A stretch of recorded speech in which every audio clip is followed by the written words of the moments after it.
words. Put President Trump's executive order into action, killing unnecessary regulations and unleashing prosperity. I want to thank you for inviting me to speak to you today. We share a common interest in ensuring that our nation's transportation system is as robust as possible.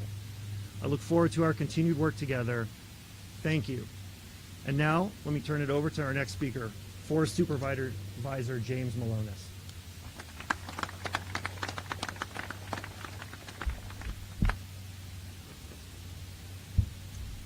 Good morning. Thank you for allowing me to speak here today. Just a year ago, just like so many in Western North Carolina, I was stuck in my house in Asheville with no way of contacting my team to know if they were safe or any way to know the impacts Helene was having around us. So much has been accomplished since that time, and that's thanks in large part to the strong collaboration between governments here in North Carolina. Governor Stein, I can't express enough how glad I am of the partnership between the Forest Service and all the state agencies that we work with, especially Secretary Hopkins and the entire NCDOT team. There are 4 national forests in North Carolina. Each one is crisscrossed by state-managed highways. We work closely with the North Carolina Department of Transportation daily, enough so that we have a position in my office whose job it is to manage this partnership and serve as a point of contact between our 2 organizations. It's the strength of that partnership that made this celebration today possible. The work to rebuild I-40 is easily one of the most important recovery projects in Western North Carolina, if not the single most important. Right behind us is a small portion of the 500,000-acre Pisgah National Forest, one of the most visited national forests in the country, where NCDOT crews are preparing to extract the materials for this critical project. While our NCDOT colleagues are preparing to begin this work, we're already looking toward the future and the work that will happen after the extraction is complete. So not only are we working together with the DOT on the restoration of the borrowing area itself, but we've also entered into an agreement that will improve water quality and wildlife habitat throughout the Pigeon River Gorge. And the agreement will also add more than 1,000 acres of working forest land to the Pisgah National Forest. We're very grateful and proud to play a part in this project, and the Forest Service stands shoulder to shoulder with our state and federal partners as we see this project through to the end. Thank you, and it's my pleasure to welcome my friend, NCDOT Secretary Joey Hopkins.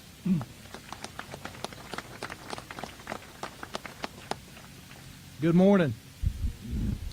Thank you, Supervisor Malonis. Appreciate that. Our number 1 priority this past year has been to help the folks in Western North Carolina recover from Hurricane Helene. As you've heard, this is the most destructive storm in our state's history. The impacts to transportation alone, to the state-maintained transportation network alone, are in the range of $5 billion. To put that in perspective, from 2016 to just before Helene, our department has spent about $600 million on all named and declared storms in North Carolina. That's a big difference in just that one storm. I want to thank Secretary Duffy, Administrator McMaster for their leadership and the recent announcement for the $1.1 billion. As Administrator said, that puts us almost at $2 billion commitment from the Federal Highway Administration to help us recover from Helene. Not only will that help us do the important work we have to do, but that will also help minimize any disruption to our other programs that we have ongoing across the state. And that funding is welcome and it's needed, so thank you very much. As the governor mentioned, the storm damaged about 94 different sections of roads. It also damaged over 840 bridges and 1,700 pipes and culverts. And as you can see, this hard work that has been going on this past year is paying off. As of this past month, we've completed repairs at more than 6,500 individual sites. As the governor mentioned, we've reopened about 97% of all the roads that were closed. And we've repaired more than 500 of those damaged and destroyed bridges and nearly all of the damaged pipes. Our crews and partners' efforts have been historic and also heroic. Right here on I-40, just on the other side of the tunnel, our IMAP drivers and a handful of employees rushed to save lives during the storm. As the interstate crumbled into the river below, they turned traffic back to Tennessee. Motorists were looking through their windshield as the road fell apart in front of them. Our folks backed those vehicles out, they calmed the motorists, and they evacuated all those motorists without any loss of life or injury. This is just one example of the efforts our crews have exerted over the last year. The governor mentioned that we were able to open up 2 lanes of I-40 March 1st, and that has made a big difference with commerce in western part of the state and points beyond. Several years of work still remain here, even after all of this effort. But as you've heard, the project's getting done faster and at lower cost thanks to the agreement between the U.S. Forest Service and the Federal Highway Administration. And I can't speak enough of the partnership that our department has with both these federal departments, these federal agencies. We've built these relationships working on projects all across the state for many decades now. And what you see behind us is a testament to that partnership and those friendships between our employees and their employees. And it's times like this where you need to have those relationships. I also see my friend back in the audience, U.S. Army Corps of Engineer Colonel. Glad to have you here. You're part of that too. Thank you for your friendship and partnership. We need all of those federal agencies to do this together, and it makes a big difference. Many of the people in yellow vests behind the cameras are on our contract team here, and also our consultant team and our DOT employees. These are the people that are actually doing the work that is approved by these many different agencies, and they're working hard each and every day to help restore this transportation network. With that said, as you've heard from the governor, I have decided to retire, and I'm just a short-timer here. I'm really happy to spend some of my last days here in western North Carolina, really a place that tells the hardship that's been overcome by the resilience of the people of western North Carolina and the workers in our state and the partnerships we have. I'm grateful to our DOT team and to all the people I've worked with throughout my career, including our partner agencies and the contractors. Thank you so much.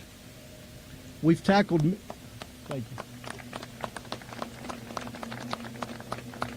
We've tackled many challenges and celebrated many successes, especially in this past year. And again, with that said, we've got a lot of work to do in front of us. However, the department is in good hands. Daniel Johnson is taking the reins. Governor Stein and I both have full confidence that he will continue the good work that has happened this past year, and he will do that in a spirit of partnership.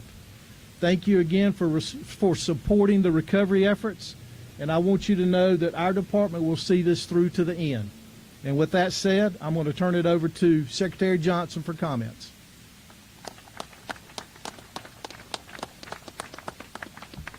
Good morning. Thank you, Secretary Hopkins. Thank you for your years of service to the Department of Transportation and the people of North Carolina. Thank you for your clear-eyed, steady leadership that set the department on course to restore the roadways and reopen western North Carolina. And thank you, Governor Stein, for entrusting me with the responsibility to carry forward and build upon the legacy of Secretary Hopkins. I look forward to the challenges and opportunities as I assume the responsibility of serving as Secretary. The largest challenge and greatest opportunity come in continuing the recovery and reconstruction progress led by Secretary Hopkins, our staff in Raleigh, our people on the ground, who are led by division engineers, including Mr. Grindstaff, Tim Anderson, Michael Poe. The scale of destruction the department faced in the wake of Helene was unimaginable. And yet the department rose to the challenge and has restored access to this critical infrastructure at an awe-inspiring pace. That pace must continue. While it is important to reflect on the many accomplishments over the past year, there is no time to rest until the restoration of roadways of western North Carolina is complete. Of course, the department couldn't have gotten to this point without strong collaboration and unprecedented support from our state and federal partners. most notably the U.S. Department of Transportation, Federal Highway Administration, and the United States Forest Service.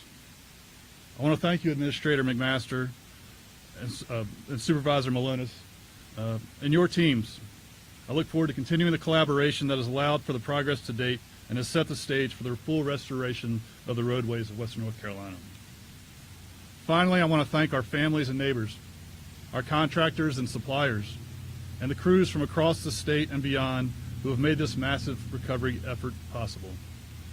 Thank you. Now I want to invite Governor Stein and Secretary Hopkins back to the mic for any questions from the media.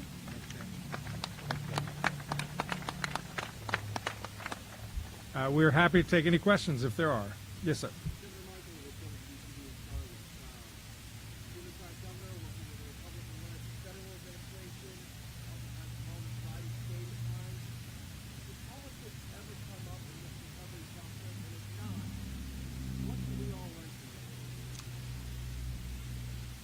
My priority are the people of Western North Carolina. The President and his administration's priority are the people of Western North Carolina. The Secretary, all of these hardworking folks, the priority is the people of Western North Carolina. And so when you share a priority, you can come together arm in arm to try to make a difference. There are always going to be moments of tension where we want things to move faster, or we want more, or we want better. And that is natural in any kind of process as massive as this Western North Carolina recovery. But I've been very gratified with our partnership with our federal agencies. Yes, then we'll come back to you.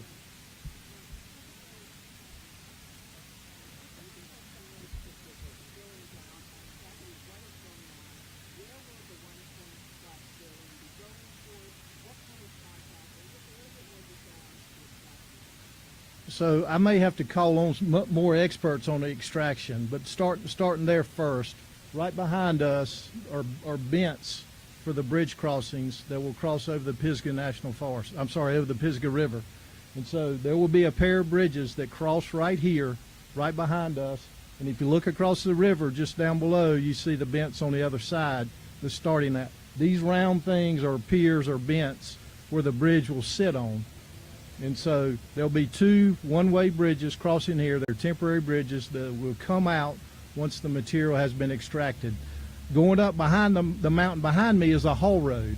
So that's being constructed to go to the quarry site to bring the material back across the river that will help to rebuild what we lost for I-40. Yeah, so we will ride some of this after this is over, and I think we're going to go down on the causeway a little bit, and you'll see what we have to build back up to replace what was lost with the flooding of the river. Yeah, thank you, Yuch. And the other question, I'm sorry? Where's the 1.15? Okay, so Federal Highway Administration helps us on the federal aid highway system in North Carolina. So the interstate system, U.S. routes, NC routes, and your main secondary roads. So that $1.15 billion with the additional money that we previously got totals roughly $1.9 billion. That will go to the federal share of repairing and replacing those damaged federal aid network highways. So much of that will go to I-40, which you'll see that's estimated to cost us more than $1 billion to repair that. So we've got about a 4-mile stretch just west of the tunnels that we lost either a portion of the shoulder, a portion of the slow lane, or both eastbound lanes by the raging waters after the storm. And the next question, I think.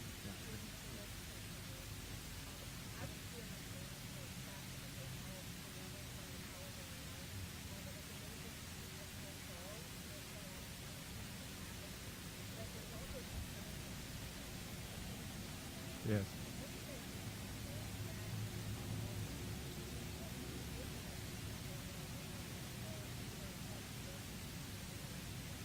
Yeah, we too are concerned. Having a briefing at 11 a.m. with our emergency management team and our state climatologist to understand what are the likelihoods of this storm hitting North Carolina. We are getting prepared. The emergency management team will be in consultation with the local county emergency managements. We're talking with our National Guard, We're going to watch the storm exceptionally closely in the coming days to see whether there will be impact on the state middle of next week. We surely hope that there is not. Any other questions? Yes, sir.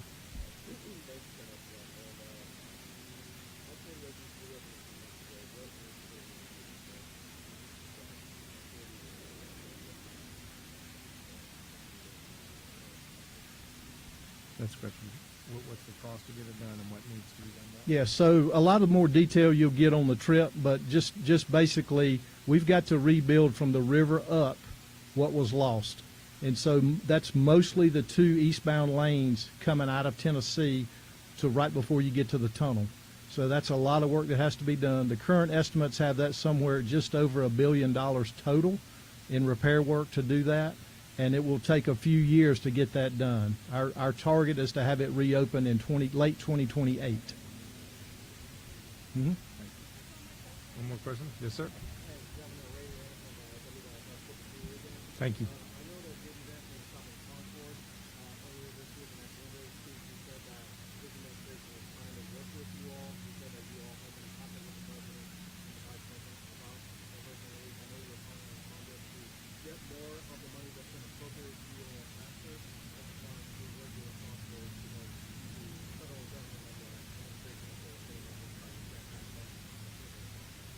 There was a tropical storm that hit the Piedmont and a few counties in the center part of the state this summer called Tropical Storm Chantal that in a very concentrated area had a large impact, tens of millions of dollars of damage, people's homes, a lot of infrastructure, a lot of public property.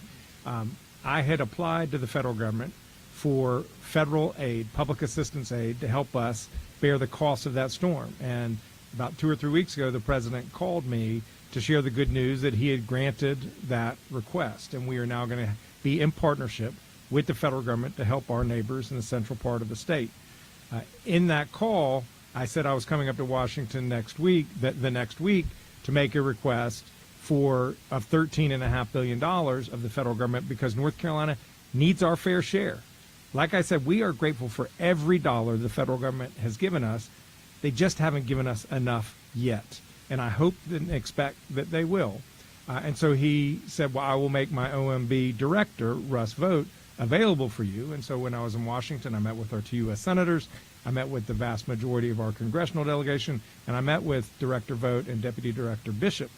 We made our case, and everybody received that information with an open mind. The case is so clear that the people of Western North Carolina deserve their fair share that I am confident that that our Congress and administration in Washington will do right, continue to do right by the people of North Carolina. Thank you all.